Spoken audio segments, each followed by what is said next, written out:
Después de una pelea, mi marido me dejó en una parada de autobús sin dinero. Estaba a punto de caminar 30 kilómetros a pie cuando una anciana ciega se acercó y dijo: «Finge que eres mi nieta. Mi chofer está viniendo. Tu marido se va a arrepentir de haberte dejado junto a la mujer más rica de la ciudad». Los platos aún humeaban en la mesa cuando su voz, seca como piedra, me cortó el aliento. «¿Otra vez arroz?». Le respondí sin levantar la cabeza, pero mi tono fue suficiente para que el ambiente se congelara. En menos de un minuto, las palabras se acumularon como cuchillos, y los reproches de años salieron de golpe, sin filtro, sin pausa. Sergio se levantó de la silla de un salto, tirando la servilleta al suelo, y yo me paré también, con el corazón latiendo descompasado, gritándole que estaba harta de vivir con miedo. Él me acusó de ser la causa de todos sus fracasos, de haberle robado la vida. Cuando se acercó demasiado, tuve que dar un paso atrás, no por miedo físico, más porque entendí, por primera vez, que ya no quedaba nada que salvar. Me miró con una frialdad que no le conocía y dijo, sin subir la voz, que yo era un lastre, una inútil, una vergüenza de esposa que no servía ni para hacer una comida decente. Me quedé paralizada, como si su voz ya no viniera de él, sino de alguien que llevaba tiempo escondido dentro. Me temblaron las manos, pero no quise llorar delante suyo. Quise responder, defenderme, pero el nudo en la garganta no me lo permitió. Solo pensé, ¿cuántas veces había tragado veneno sin darme cuenta? Después de romper el silencio con un «vámonos», cogió las llaves del coche sin mirarme. Salimos sin despedirnos de la casa, como si los dos supiéramos que algo se rompía con esa puerta cerrándose. En el coche, él conducía con una rabia contenida, sin gestos, sin palabras, solo los nudillos blancos en el volante. Yo miraba por la ventana, sintiendo que cualquier frase podía hacer que todo estallara. Ni siquiera sabía a dónde íbamos, solo que él necesitaba demostrar que tenía el control. Frenó de golpe frente a una parada de autobús solitaria, como si esa hubiera sido su decisión desde que salimos. No me dijo nada al principio, solo se quedó con las manos en el volante, respirando hondo. El silencio dolía más que los gritos, más que las ofensas. Yo miraba la acera, intentando entender qué estaba pasando.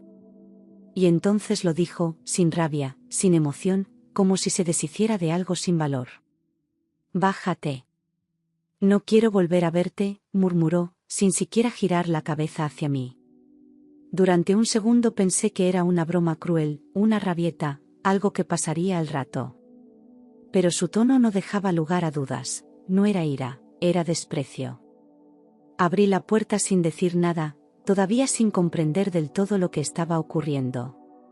Y cuando cerré, lo hice como quien termina un capítulo que no pensaba escribir. Me quedé ahí, de pie, viendo cómo el coche arrancaba lentamente, sin que él mirara atrás. Por un instante pensé que se detendría, que era solo una forma de castigarme. Pero no lo hizo. El motor se alejó con una calma espeluznante, como si me dejara en una esquina cualquiera y no en el borde de mi vida. El ruido del coche desapareciendo fue lo último que oí antes del silencio absoluto. Metí la mano en el bolso buscando el móvil para llamarle, o a alguien, pero sentí el hueco seco donde debía estar. Saqué todo, el monedero vacío, las llaves que faltaban, los papeles que no me servían para nada. No solo me había dejado en medio de la nada, también se había llevado mis medios para volver. Me sentí desnuda, inútil, abandonada de una forma tan práctica que dolía más. Y entonces comprendí que era real. La lluvia empezó sin aviso, cayendo con fuerza, empapando mi ropa, mis pensamientos, mi dignidad. Me senté en el banco mojado, sin saber si lloraba por dentro o por fuera. Nadie pasaba. Nadie miraba. No había a quién llamar, no había a dónde ir. El mundo seguía girando, pero el mío se había detenido justo en esa parada. Escuché el motor antes de verlo. El mismo coche pasó lentamente frente a mí, y la ventanilla se bajó solo para dejar salir su voz. «Aprende a vivir sola, inútil», gritó. No esperó respuesta. Aceleró sin mirar atrás. Unos chicos en una moto se rieron. Sentí que algo dentro de mí se rompía en mil partes. Y sin embargo, seguía allí, entera, aunque vacía. No sé cuánto tiempo pasó hasta que escuché aquella voz, suave pero firme, que me llamó desde atrás. «No estás sola, hija», dijo. Me giré sin entender, con los ojos nublados, y vi una figura que no encajaba en esa escena. Una mujer mayor, de pie bajo la lluvia, como si la tormenta no pudiera tocarla. No parecía una salvadora, pero tampoco una extraña. Lo primero que noté fue el bastón blanco en su mano, deslizándose con seguridad sobre el suelo mojado. Llevaba gafas oscuras y una gabardina elegante, como si hubiera salido de otro tiempo. No tenía miedo, ni duda, ni prisa. Me observaba sin verme, como si supiera exactamente cómo me sentía. Y en ese instante, su presencia fue lo más parecido a un refugio. Había algo en su rostro que desafiaba la lógica del momento, una paz serena, casi imposible en medio de mi caos. No llevaba maquillaje, pero su piel tenía esa firmeza de quien ha sobrevivido mucho. Mientras yo temblaba, ella sonreía levemente, como si supiera que todo iba a pasar. Me ofreció su mano sin decir nada más. Su calma me desarmó más que cualquier palabra de consuelo. «Finge que eres mi nieta. Mi chofer está viniendo. Tu marido se va a arrepentir de haberte dejado junto a la mujer más rica de la ciudad». La escuché sin comprender del todo, como si fueran frases sacadas de una novela y no de la realidad. Pero la determinación en su voz no dejaba espacio para la duda. Asentí sin pensar, sin preguntar quién era ni por qué me ayudaba. Solo supe que había que seguirla. Un Mercedes negro se detuvo justo frente a nosotras, reluciente a pesar de la lluvia. El chofer bajó sin decir nada, abriendo la puerta trasera como si aquello fuera rutina. Ella caminó con firmeza, marcando el suelo con el bastón como si viera cada paso. Yo la seguí, aún empapada, sintiendo que entraba a un mundo que no me pertenecía. El coche olía a cuero, a poder, a decisiones importantes. Viajamos en completo silencio. Ella se acomodó con naturalidad, como quien ha pasado media vida en esos asientos. Yo, en cambio, no sabía si debía hablar, llorar o agradecer. Miraba por la ventana, viendo cómo la ciudad se alejaba, mientras intentaba ordenar mis pensamientos. No entendía por qué confiaba en ella, pero algo dentro de mí decía que estaba bien. El interior del coche era cálido, limpio, con ese olor elegante que siempre había asociado a personas inalcanzables. Cada rincón transmitía control, clase, una vida ajena a la mía. El perfume de ella llenaba el espacio, sutil pero inconfundible. Por primera vez en horas, me sentía a salvo. Y eso, viniendo de una desconocida, era más impactante que cualquier lujo. «Me llamo Elisa Calderón», dijo finalmente, con una voz tranquila pero firme, como quien no necesita presentaciones. El nombre resonó en mi cabeza, familiar, conocido de algún sitio. Me quedé en silencio, intentando recordar dónde lo había escuchado. Ella no explicó más, no presumió. Simplemente volvió a apoyar la espalda en el asiento, dejando que la frase flotara entre nosotras. Entonces lo recordé: artículos de revistas, entrevistas en televisión, titulares en los periódicos. Elisa Calderón, la empresaria más influyente de Castilla-La Mancha, viuda, poderosa, temida y respetada. Estaba sentada al lado de una leyenda viva, y yo seguía empapada, con las manos vacías. Me entró un temblor nuevo, no por el frío, sino por el vértigo. ¿Qué hacía alguien como ella ayudando a alguien como yo? No pude contenerme más. «¿Por qué me ayudas?», pregunté, con la voz rota, incapaz de disimular mi incredulidad. Ella no giró la cabeza, pero sonrió levemente, como si lo hubiera estado esperando. Era una pregunta que llevaba años guardada, no solo para ese momento. Era una súplica. Y también, un grito de una mujer acostumbrada a que nadie le tendiera la mano. «Porque he oído tu dolor, y porque una vez estuve donde tú estás ahora». Sus palabras no fueron dramáticas ni dulces. Fueron reales, firmes, y cayeron en mí como lluvia en tierra seca. Nadie había compartido mi dolor así, sin juzgar, sin preguntar demasiado. Por primera vez, no me sentí pequeña. Me sentí reconocida. El coche se detuvo frente a una finca enorme, rodeada de cipreses y piedra antigua, como sacada de otro siglo. Las luces cálidas iluminaban la fachada de una casa que no parecía una casa, sino un refugio. Me quedé quieta, sin atreverme a salir. Elisa extendió la mano hacia mí, con la misma calma que había mostrado desde el principio. Vamos, esta es tu nueva vida. Los empleados que estaban en la entrada se detuvieron al verla, y todos la saludaron con un respeto casi ceremonial. Nadie preguntó quién era yo, pero sentí sus miradas, llenas de curiosidad y también algo de compasión. Elisa caminaba con la seguridad de quien manda sin necesidad de alzar la voz. Me sentía fuera de lugar, como una intrusa en una película ajena. Pero ella no soltó mi brazo en ningún momento. Me llevaron a una habitación amplia, con una cama enorme y ropa seca esperándome sobre un sillón. Cuando me vi en el espejo, no reconocí a la mujer agotada que me devolvía la mirada. Me puse la ropa sin pensar y me senté frente a un cuenco de sopa caliente que alguien dejó con una sonrisa amable. Cada cucharada me devolvía una parte de mí que creía perdida. Lloré mientras comía, en silencio. Esa noche, después de que la casa se quedara en calma, ella me llamó al salón y nos sentamos frente a la chimenea encendida.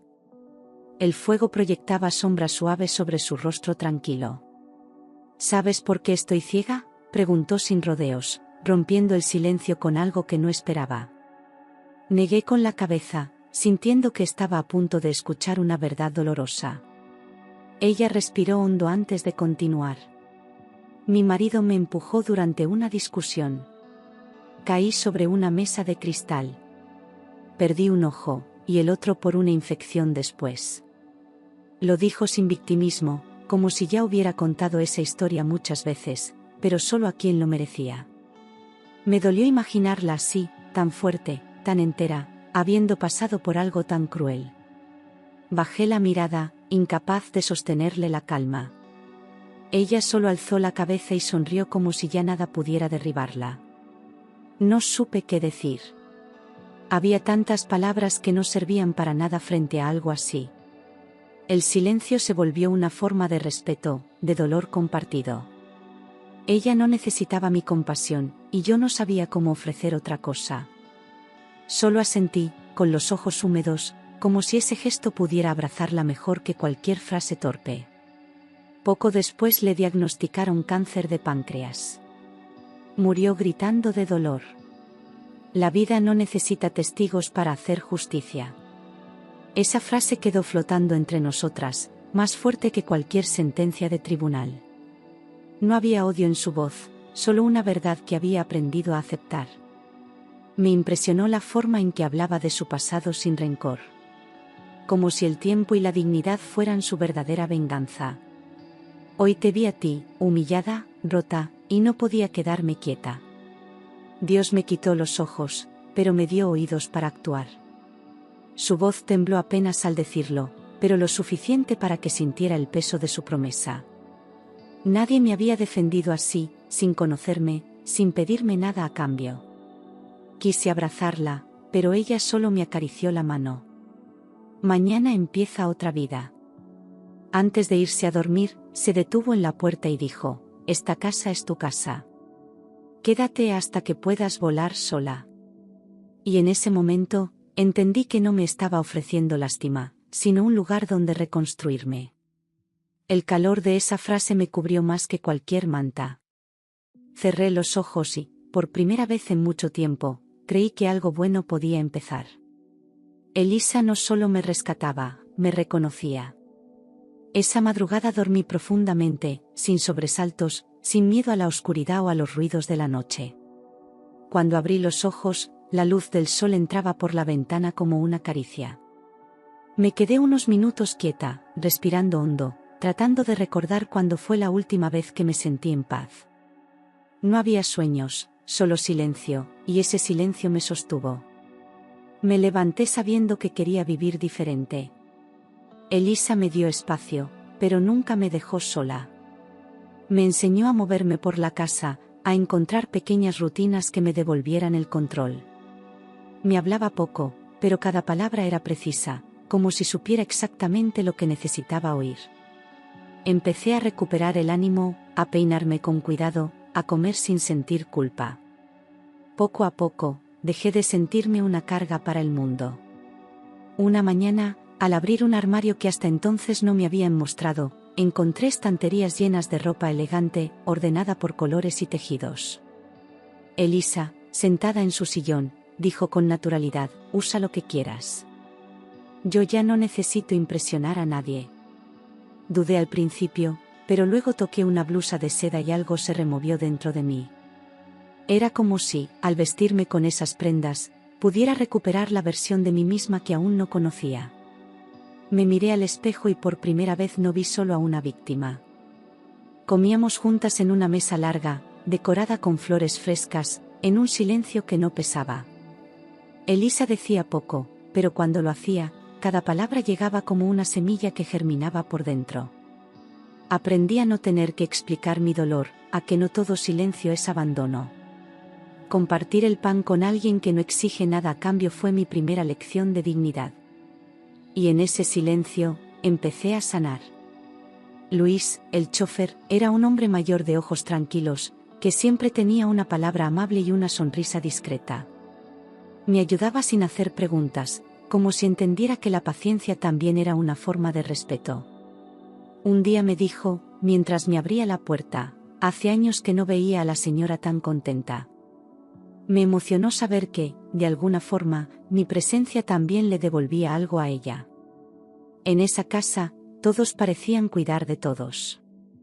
Una tarde, mientras regábamos unas plantas en el invernadero, Elisa me miró y dijo sin preámbulos: necesitas trabajar. Pero para ti, no para otros. Me sorprendió, porque yo aún no me sentía lista para enfrentar el mundo. Pero su tono no admitía discusión, era una invitación a recuperar el poder. Entendí que no quería salvarme, sino darme herramientas para salvarme sola. Y por primera vez, lo consideré posible. Abre algo propio. Aunque empiece pequeño. Lo importante es que sea tuyo. Esa frase quedó grabada en mí, como una llave que abría una puerta olvidada. Yo no sabía de negocios, no tenía experiencia ni contactos, pero ella sí. Me explicó que el valor no estaba en el tamaño, sino en la intención. Y así, empezó a germinar una idea que no me había atrevido a soñar. Con su ayuda, montamos un pequeño servicio de limpieza para oficinas locales, algo que conocía porque lo había hecho durante años. Me ayudó a registrar el negocio, a hacer tarjetas, incluso a diseñar un logotipo sencillo. Todo parecía irreal, como si no fuera mi vida, pero cada detalle me acercaba a mí misma. Empecé a imaginarme trabajando con orgullo, con independencia. Y eso ya era una victoria. Una amiga de Elisa, dueña de un despacho de abogados, aceptó probar nuestro servicio. Me temblaban las manos al colgar el teléfono después de confirmar el primer trabajo. Pasé la noche preparando materiales, revisando todo 2 y 3 veces, queriendo hacerlo perfecto. Elisa solo dijo: confía. Tu miedo es la señal de que te importa. Y tenía razón. El miedo era nuevo, pero venía acompañado de esperanza. El primer día salí con el uniforme limpio y el corazón acelerado, sintiéndome una impostora. Me temblaban las piernas al tocar el timbre, pero recordé sus palabras: camina recta, aunque no veas el futuro. Esa frase se volvió mi escudo. Limpié como si limpiara mi propia historia, con respeto y detalle. Al terminar, la encargada me sonrió y dijo: nos vemos la semana que viene. En pocas semanas, el boca a boca trajo más clientes de los que podía atender sola. Gente que valoraba el servicio, pero sobre todo la actitud. Mis manos trabajaban, pero mi alma empezaba a construir algo nuevo. Volvía cansada, pero no vacía, y cada euro que ganaba era un pedazo de libertad. Elisa celebraba mis pequeños triunfos como si fueran suyos. Cuando me vi desbordada, lo supe, necesitaba ayuda. Contraté a 2 mujeres más, también con historias difíciles, también abandonadas.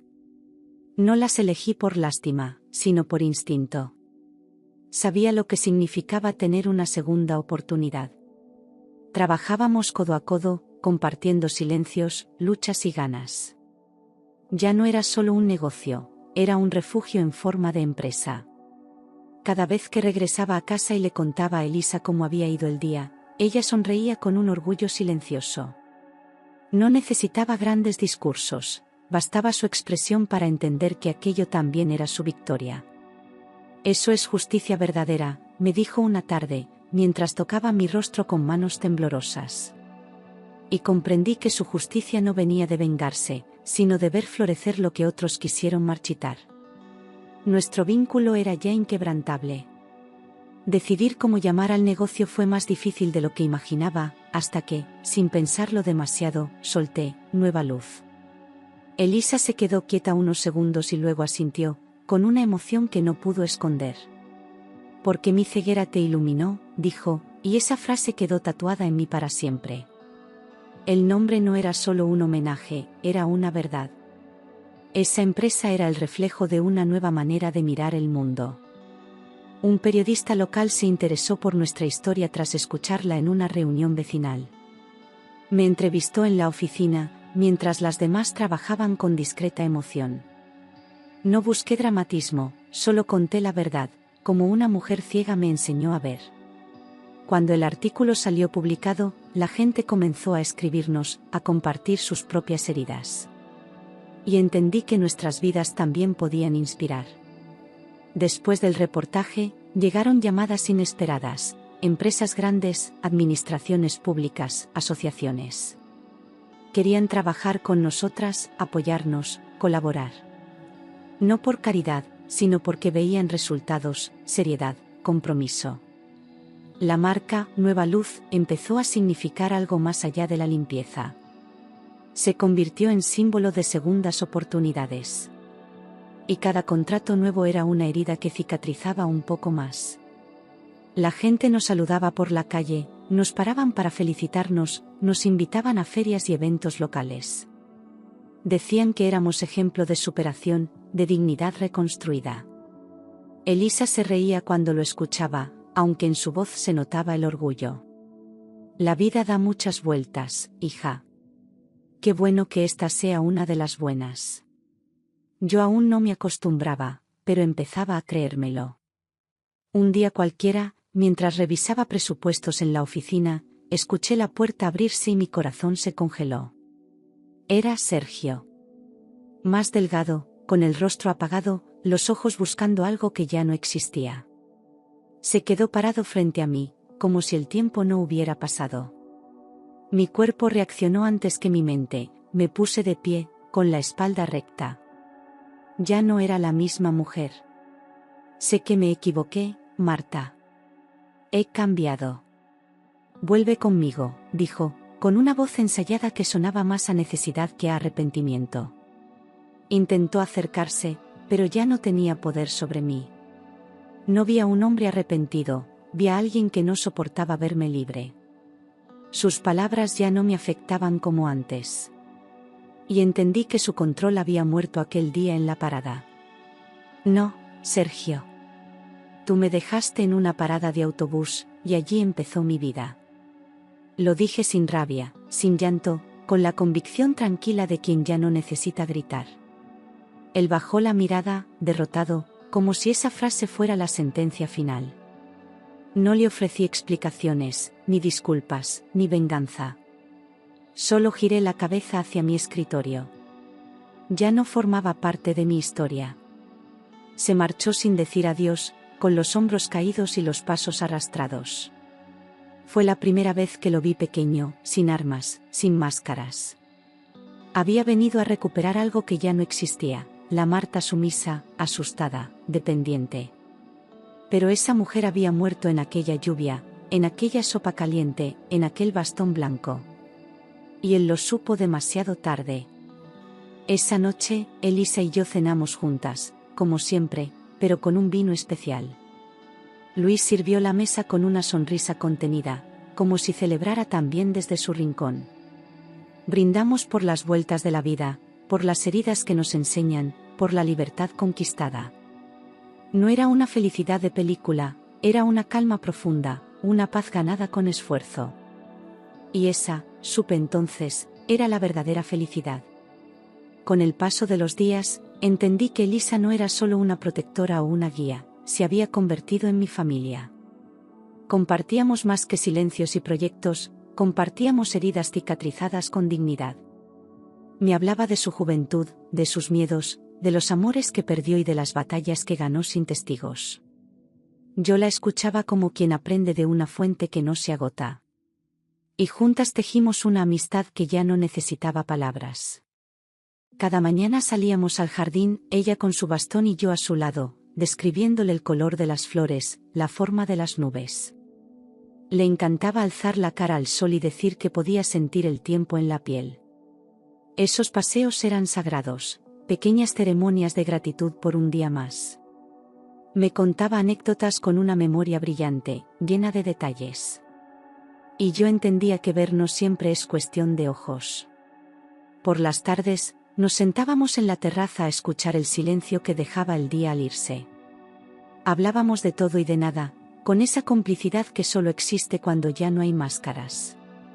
Me enseñaba que la vida se entiende mirando atrás, pero solo se vive avanzando. La oscuridad me quitó muchas cosas, me dijo una vez, pero también me limpió el alma. Cada frase suya era una brújula que me orientaba. Una mañana, Elisa no quiso levantarse. Su voz estaba débil, como si el cuerpo ya no respondiera con la misma voluntad. No dijo que le dolía nada, pero su rostro lo decía todo. Llamamos al médico, que la examinó con cuidado y nos miró con una seriedad que me heló la sangre. Algo dentro de mí se negó a aceptar que la vida también podía quitármela a ella. Pasé noches enteras a su lado, midiéndole el pulso, humedeciéndole los labios, leyendo en voz alta sus libros favoritos. Cada gesto mío era un intento de devolverle todo lo que ella me había dado sin condiciones. Luis se turnaba conmigo, y los empleados de la casa bajaban la voz al hablar. Nadie lo decía, pero todos sabíamos que el tiempo corría hacia un final inevitable. Aún así, nadie se rendía. Cuando yo me vaya, no llores por mí. Todo lo que toques a partir de ahora será mi herencia más grande. Lo dijo con una sonrisa tranquila, como si hablara de una mudanza y no de la muerte. Le tomé la mano y se la besé, sintiendo que la vida se encogía en ese gesto. No había drama, solo amor contenido. Fue su forma de decir adiós sin asustarme. Murió una mañana clara, con la luz entrando por la ventana y el rostro sereno, sin un solo rastro de dolor. Luis me avisó en voz baja, y todo se detuvo. Me acerqué, le acomodé el cabello y le di las gracias en silencio. No lloré al instante. Sentí una paz extraña, como si ella no se hubiera ido del todo. Media ciudad asistió al entierro, desde empresarios y políticos hasta antiguos empleados y mujeres que, como yo, habían sido ayudadas en silencio. El ataúd avanzaba entre cipreses mientras todos hablaban de su generosidad, su carácter, su visión. Yo me mantuve cerca, sosteniendo el bastón blanco que ahora me pertenecía. Nadie sabía cuánto me dolía, y a la vez, cuánto me fortalecía su partida. Fue un homenaje digno de quien había dado tanto. Días después, en una notaría de piedra y madera, el abogado leyó el testamento en voz firme. A Marta Ruiz, la nieta que la vida no me dio, le dejo una parte de mi fortuna. Nadie protestó. Nadie se sorprendió realmente. Porque todos sabían lo que ella y yo éramos la una para la otra. Pero yo solo podía pensar en su voz diciéndome, todo lo que toques ahora será mío también. No lloré por el dinero, ni por las propiedades, ni por el reconocimiento. Lloré en la cocina, sola, con una taza de té aún caliente entre las manos, al notar su ausencia en los detalles. Lloré por haber perdido a la única persona que me enseñó a verme con ojos nuevos. Lloré por todo lo que aún quería contarle. Y porque, aunque me dejó en pie, también se llevó una parte de mí. Decidí entonces que su memoria no podía quedarse en las paredes de aquella casa ni en los contratos firmados. Fundé la Fundación Calderón para ayudar a mujeres maltratadas, abandonadas o sin rumbo. Usé su fortuna como semilla, pero el motor era lo que ella me había enseñado. Cada historia que escuchábamos era un eco de la mía. Y cada mujer que salía adelante era una forma de mantener viva a Elisa. Años después, supe por casualidad que Sergio vivía solo, en una pensión modesta, sin trabajo fijo, sin familia, pidiendo favores que nadie quería conceder. No sentí alegría ni rencor. Sentí justicia. La vida había puesto a cada uno en el lugar que le correspondía, sin necesidad de venganzas. Y aunque él no lo supiera, su abandono fue el comienzo de mi libertad. Cada vez que paso por una parada de autobús, instintivamente miro a mi alrededor. A veces veo a mujeres esperando, con esa expresión de duda o miedo que yo conozco bien. Y entonces me acerco, sin decir demasiado, solo para ofrecer un número, una dirección, una oportunidad. Porque alguien una vez me recogió del barro sin conocerme. Y es mi deber seguir esa cadena. A veces, cuando me siento sola, tomo el bastón blanco entre las manos y lo dejo reposar sobre mi regazo. Es el símbolo de todo lo que viví, de todo lo que sobreviví, de todo lo que construí con las ruinas de una vida que parecía acabada. No necesito verlo para saber que es real. Porque entendí, gracias a Elisa, que a veces el destino te rompe solo para que alguien te enseñe a ver, incluso en la oscuridad. Y así terminó mi historia, no como una víctima que fue rescatada, sino como una mujer que aprendió a levantarse cuando ya nadie esperaba que lo hiciera. No hay final perfecto, pero hay finales justos. Y el mío fue un nuevo comienzo. A veces me despierto en mitad de la noche y tardo unos segundos en recordar que ya no tengo miedo. Me levanto, camino descalza por los pasillos de la casa y siento que cada pared, cada mueble, lleva impresa una parte de mi historia. Ya no busco fantasmas en las sombras ni fantasías imposibles. Vivo con los pies en la tierra y el corazón en paz. Y esa paz es el mayor lujo que jamás imaginé tener. He aprendido que la verdadera riqueza no está en lo que poseemos, sino en lo que somos capaces de reconstruir después de haberlo perdido todo. Elisa me enseñó eso sin palabras, con cada gesto, cada decisión silenciosa. Yo era una mujer rota, y ella no me pegó los pedazos, me dio los materiales para construirme de nuevo. Por eso, cuando hablo con otras mujeres que han tocado fondo, no les doy promesas. Les doy herramientas. La fundación creció más de lo que nunca soñé, pero lo que más me importa no son los números ni los premios que empezamos a recibir. Lo que me importa es cuando una mujer entra cabizbaja y, semanas después, sale mirando al frente. Lo que me importa es cuando alguien me escribe diciendo, gracias por creer en mí antes de que yo pudiera hacerlo. En esos momentos, sé que Elisa sigue viva en cada mirada que se levanta. El bastón blanco está colgado en mi despacho, como un faro que me recuerda de dónde vengo. A veces lo acaricio antes de salir a una reunión importante, como quien se santigua antes de cruzar una puerta incierta. No por superstición, sino por gratitud. Porque ese bastón me guió, aunque yo era la que podía ver. Porque me enseñó que hay quien ilumina sin necesidad de ojos. Nunca volví a amar como una necesidad desesperada. Aprendí a estar conmigo, a quererme con mis cicatrices, a respetar mis silencios.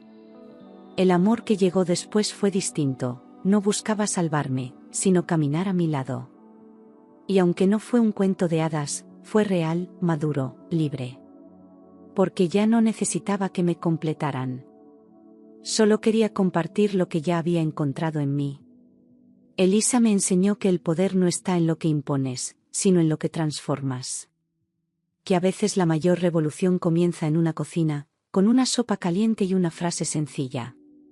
Hoy, cuando entro a la fundación y veo a mujeres aprendiendo a sostener sus propias vidas, siento que esa pequeña revolución se volvió un movimiento. Un susurro convertido en grito. Una lágrima convertida en motor. No quiero que me recuerden por haber sido abandonada, sino por lo que hice después. Porque todas las historias de dolor son válidas, pero solo sanan cuando se convierten en algo más. Cuando dejan de ser heridas abiertas y pasan a ser cicatrices con sentido. Por eso, cada vez que cuento la mía, no hablo de Sergio. Hablo de Elisa. Porque ella fue el verdadero punto de inflexión. La chispa. El cambio. Mi madre, que nunca supo cómo consolarme, ahora me escucha con admiración. Mis amigas, que antes me decían que aguantara, ahora me piden consejo. El mundo no cambió, pero yo sí. Y eso bastó para que todo a mi alrededor empezara a girar en otra dirección. Aprendí a poner límites, a decir no, a perdonar sin permitir que me lastimen otra vez. Esa es mi verdadera victoria. Hoy sé que la parada de autobús no fue el final. Fue el principio. Ese día, bajo la lluvia, con el alma hecha pedazos y los bolsillos vacíos, la vida me dio una nueva oportunidad disfrazada de tragedia. Y aunque me costó entenderlo, ahora sé que los milagros no siempre llegan con luz, a veces, llegan con bastones, con ceguera, con una voz firme que te dice, sígueme. Y si alguien me pregunta si volvería a pasar por todo, respiro hondo antes de responder. No porque lo desee, sino porque sé lo que vino después. Porque a veces hay que romperse para descubrir de qué estamos hechas. Y yo, que una vez fui abandono, ahora soy refugio. Yo, que fui silencio, ahora soy voz. Y todo empezó cuando una anciana ciega me enseñó a ver.